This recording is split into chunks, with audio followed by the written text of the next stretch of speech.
सब बंधु मो मिता मो लक्ष्मी आंटीशाला चैनल को आपण मैंने बहुत बहुत स्वागत। आज आपण सहित सेयार करी सरबत रेसिपी खरा जमी बाहर हो समस्त को भल लगे ठंडा ठंडा सरबत पीवाई। तो आज आपण सहित सेयार करी पोड़ा आंबर सरबत। तो आम आज पोड़ा आंबर सरबत बनवा जार ना हूँ आम पाना जोटा कहुए किंतु आज आम पोड़ी आंबटा सरबत बनवा। कंचा आंब तो सरबत आप निश्चिंत पीदेवे किंतु पोड़ा आंबर सरबत बहुत बढ़िया लगे। आंब को पोड़ा होता सरबत बहुत टेस्ट लगे पीवा। मार्केट तो ये कंचा आंब प्रबल मात्रा मिलूँ आप निश्चित बनईकि देखूँ ये पोड़ा आंबर सरबत बहुत टेस्ट लगे पीवा। तो आज आपण सहित ये पोड़ा आंबर सरबत रेसिपी सेयार करी। तो वीडियो पूरा देखिए जदि भल लगे वीडियो गोटे लाइक कमेंट सेयार कर जमार भूलें नहीं। आउ एमती नुआ नुआ रेसिपी देखापी आम लक्ष्मी आंटीशाला चैनल सब्सक्राइब कर दिंतु। सब्सक्राइब कर सारा पाखे छोट बेल आइकन प्रेस करेंगे जहाँद्वारा पठाऊा नुआ नुआ वीडियो नोटिफिकेशन पाइबे। तो चलते देखी ना आज रेसिपी। तो आंब सरबत कि आंब पणा करने प्रथम आंब कंचा आंब दरकार। तो ये देखिपे दुईटा कंचा आंब नहीं आंब को पानी में पकईकि भल भाव ये धोईदे देखिपे आ पानी में पकईकि आगु रखी थी आंब को भल भाव धोई आनिबा। तो ये देखिपे आंब को भल भाव धोई आनी कपड़ा पोछि भी देती। एबे चलतु आंब को पोड़ा। तो ये देखिपे गैस मु लगे देती। एबे मुझे गैस गोटे स्टाण्ड रखिकी आंब को आम पोड़ी नवा। गैस फ्लेम टा कम करके एपट सेपट करके मझिरे मझिरे आंबटा को पोड़ी नवा जमती आंबटा भल भाव में पोड़ीज जमती आम आलू बैगण पोड़ू आंबटा को सेमती पोड़ी नवा। तो ये देखिपे आंब बहुत बढ़िया भाव पोड़ी आसला एपट सेपट करके पोड़ा द्वारा देखिपे आंब बहुत बढ़िया भाव पोड़ी आसला। छुरी साहाଯ୍ୟରେ ଆପଣ ଏମିତି ମାନେ ଇଏ କରିକି ଦେଖିବେ ଯେ ସିଝି ଯାଇଥିବ ଭିତରୁ ତାହେଲେ ଜାଣିବେ ଆମ୍ବ ପୋଡ଼ି ଆଇଲାଣି। କିମ୍ବା ଆମ୍ବ ଏମିତି ପୁରା ପୋଡ଼ି ହେଇକି କଳା ପଡ଼ିଗଲେ ତାହେଲେ ଜାଣିବେ ବହୁତ ବଢ଼ିଆ ଭାବରେ ପୋଡ଼ି ଯାଇଛି। ଏବେ ଆମ୍ବକୁ କାଢ଼ିଦେବା ଥଣ୍ଡା ହେବାକୁ ଛାଡ଼। ଏହିପରି ଆଉ ଗୋଟେ ଆମ୍ବ ଯେଉଁ ନେଇ ତାକୁ ବି ପୋଡ଼ି ନେବା। ତ ସବୁ ଆମ୍ବକୁ ଦୁଇଟା ଯାକ ଆମ୍ବକୁ ମୁଁ ଏଠି ପୋଡ଼ି ଆଣିଛି ଆଉ ଥଣ୍ଡା ହେବାକୁ ଛାଡ଼ି ଦେଇଥିଲି। ଥଣ୍ଡା ହେଇସାରିଲା ପରେ ଏବେ ଆମେ ଆମ୍ବର ଯେଉଁ ଚୋପା ଅଂଶ ଯେଉଁଟା ପୋଡ଼ି ଯାଇଛି ସେଇଟାକୁ ଏବେ କାଢ଼ିଦେବା। ତ ଥଣ୍ଡା ହେଇଯାଇଛି ଭଲ ଭାବରେ ଆପଣ ଯଦି ଚାହିଁବେ ପାଣିରେ ଏଟାକୁ ଥଣ୍ଡା କରିକି ଡାଇରେକ୍ଟ ସଙ୍ଗେ ସଙ୍ଗେ କାଢ଼ି ପାରନ୍ତି କିନ୍ତୁ ମୁଁ ଭଲ ଭାବେ ଥଣ୍ଡା ହେବାକୁ ଛାଡ଼ି ଦେଇଥିଲି। ଥଣ୍ଡା ହେଲା ପରେ ଚୋପା ତା ଛଡ଼େଇ ଦେଉ ଦେଖିପାରୁଥିବେ। ତ ଚୋପାଟାକୁ ଆମେ ଛଡ଼େଇଦେବା। ତ ଏଇଠି ଦୁଇଟା ଆମ୍ବର ଚୋପା ମୁଁ ଏଠି ଛଡ଼େଇ ସାରିଛି। ଚାମୁଚିରେ କିମ୍ବା ହାତରେ ଏମିତିକୁ ଚକଟିକି ତା ରସ ଗୁଡ଼ାକ ଆମେ କାଢ଼ି ନେବା।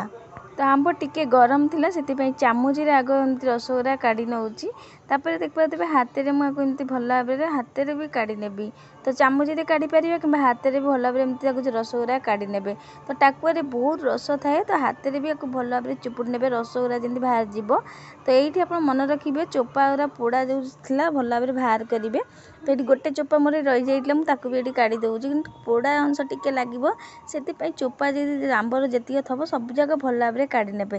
तो ये आप देखिपे आंबर रस मु सब जगह बाहर कर सारी एवं साइड करवा।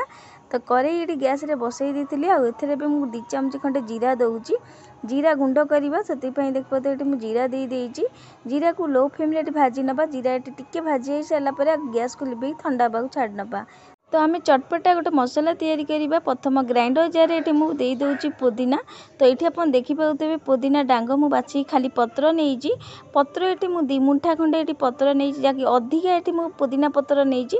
जदि आपको पसंद नहीं पुदीना कम बेसी भी ये करेंगे किंतु पुदीना पत्र निश्चिंत अल्प देवे। भाजिकी नहीं जीरा ये देदेबा। देखिए चाट मसला दे दूची गोटे चामची। तापर ये मुझे चेनी दूची चेनी आप हिसाब से आप जी सरबत मीठा दरकार से देवे। तापर ये कला लुण हाफ चामची दे दूची ये सब पानी न देकी ग्राइंडर करी आनिबा। तो ये आप देखिपे ये बहुत बढ़िया भाव ग्राइंडर करी आनी। तो यहाँ ये बहुत बढ़िया भाव रेडी हो सारी। एवं आम आंब जो आम पोड़ी नहीं रस गुराक देदेबा। तो आपण मानु कहीं मना करी पानी देवेनि आगू कहबी। तो यहाँ आग ग्राइंडर करदे। तो भल भाव देखिए आंब देकी बढ़िया भाव ग्राइंडर करते सुंदर देखा देखिपे बिना कलर भी बहुत बढ़िया कलर भी आसी कहीं पुदीना पत्र देलु।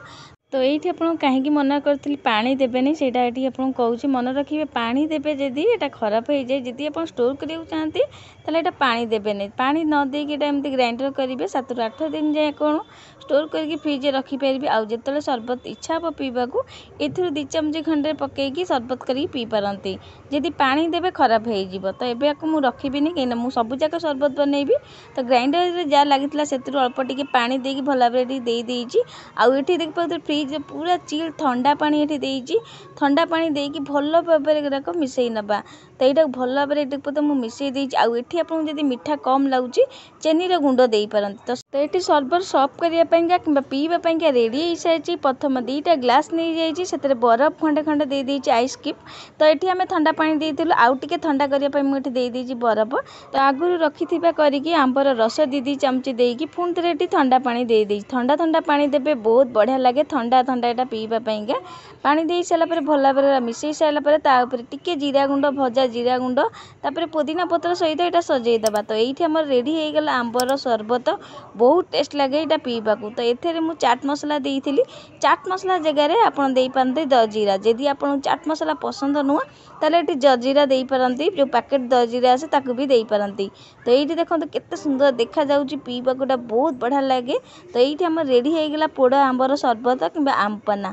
आपन भी थे बनईकि देखूँ ये पोड़ा आंबर सरबत बहुत टेस्ट लगे पीवा को बहुत बढ़िया लगे। कंचा आंबर तो सरबत आप निश्चित बनई थे किंतु पोड़ा आंबर सरबत बहुत बढ़िया लगे पीवा को। तो थे निश्चित बनातु घरे ये पोड़ा आंबर सरबत आपण मानक ये सरबत केमिति लगिला मते कमेंट करिया जमार भूलिबेनी। आशा करुच्ची आज रेसिपी आपण निश्चित भल लगी जदि भल लगी वीडियो बहुत मात्रा शेयर करेंगे। तो आज रोचे जय जगन्नाथ पुणी आसबि आ गोटे नुआ रेसिपी नहीं कि धन्यवाद।